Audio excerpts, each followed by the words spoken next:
പിപ്പി വൈകുന്നേരം എന്തോ കുടിച്ച് ചോര.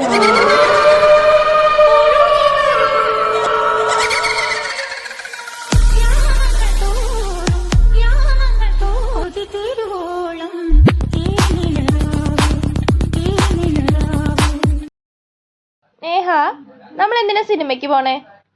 ഇറച്ചി വെട്ടാൻ. ആർക്കാണ്ട കോഴി സാമിയണ്ണനെ അപ്പുറത്ത് പാർക്ക് ചെയ്തിട്ടുണ്ട്. അടിച്ച് ആക്സിലേറ്റർ പോയി കിടക്കുക. മുറിഞ്ഞത് മതി, കോരിയിട്. കൊടുക്ക്. സുനി, നമ്മൾ എന്തിനാ ബീച്ചിൽ പോണേ? തുണി ഇളക്കാൻ. അലക്കിയും തേച്ചും വെച്ചും വിളമ്പിയും ബാക്കിയുള്ളവർ ഇവിടെ കിടന്ന് കഷ്ടപ്പെടുന്നത് ഒന്നും ഒരു ജോലിയല്ല.